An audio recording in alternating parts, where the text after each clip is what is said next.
ఆటలు పాటలతో ఇంట్లో సందడిగా గడపాల్సిన ప్రాయంలో ఆ పసిపాప జీవితం ఇప్పుడు తెల్లటి ఆసుపత్రి మంచానికి పరిమితమైంది. క్షణక్షణం ప్రాణాలతో పోరాడుతున్న ఆ చిన్నారిని చూసి ఆ తల్లిదండ్రులు పడుతున్న ఆవేదన వర్ణనాతీతం.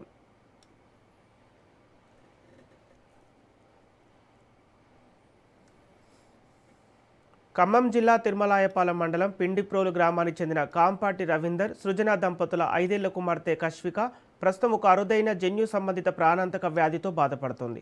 చిన్నారి ఊపిరితిత్తులు క్రమంగా దెబ్బతిన్నట్లు వైద్యుల పరీక్షలో తేలింది. ఈ వ్యాధి నుంచి పాప కోలుకోవాలంటే బోన్ మార్పిడి శస్త్రచికిత్స ఒక్కటే మార్గమని వైద్యులు స్పష్టం చేశారు. అయితే ఈ అత్యవసర వైద్యం కోసం సుమారు 50 లక్షల వరకు ఖర్చవుతుందని చెప్పడంతో ఆ కుటుంబం షాక్కు గురైంది.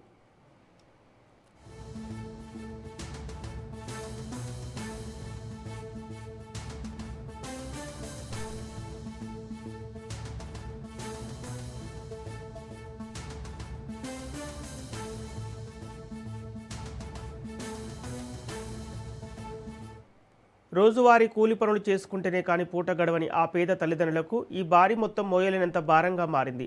ప్రస్తుతం ఖమ్మంలోని అంకుర ఆసుపత్రిలో చికిత్స పొందుతున్న కశ్విక పరిస్థితిని చూస్తూ వారు రోధిస్తున్న తీరు ప్రతి ఒక్కరి హృదయాన్ని కలిచివేస్తోంది. మా పాపను ఎలాగైనా బతికించండి, మా చేతుల్లో ఏమీ లేదు అంటూ వారు చేస్తున్న ఆర్తనాదాలు కంటతడి పెట్టిస్తున్నాయి. ఈ హృదయ విదారక ఘటన సోషల్ మీడియాలో వైరల్ కావడంతో పలువురు మానవతావాదులు స్పందిస్తున్నారు. ఇందులో భాగంగా మహబూబాబాద్ జిల్లా డోర్నకల్ మండలం చిలుకోడు గ్రామానికి చెందిన యువ జర్నలిస్ట్ మంద ప్రకాష్ దాతల సహకారంతో సేకరించిన 6,000 ఆర్థిక సహాయాన్ని చిన్నారి కుటుంబానికి అందజేసి ఒక గొప్ప మనసును చాటుకున్నారు.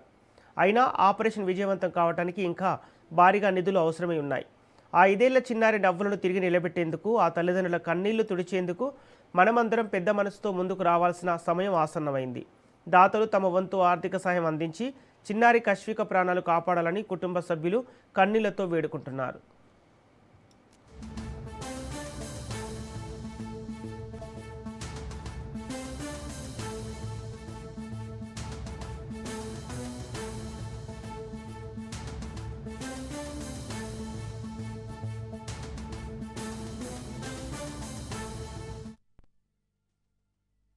కశ్మిక అరుదైన వ్యాధితో బాధపడుతుంది.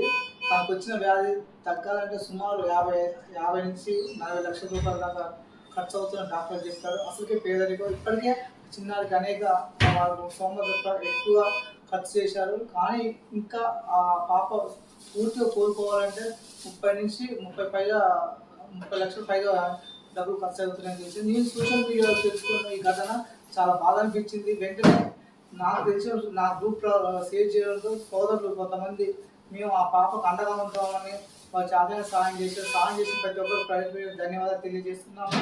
అదేవిధంగా ఈ పాపకి ఇంకా చాలామంది దాతలు రావాలి. మనం చేసే ప్రతి చిన్న సహాయం ఆ చిన్నారి జీవితం వెలుగునిస్తుందని సందర్భంగా తెలియజేస్తున్నాను.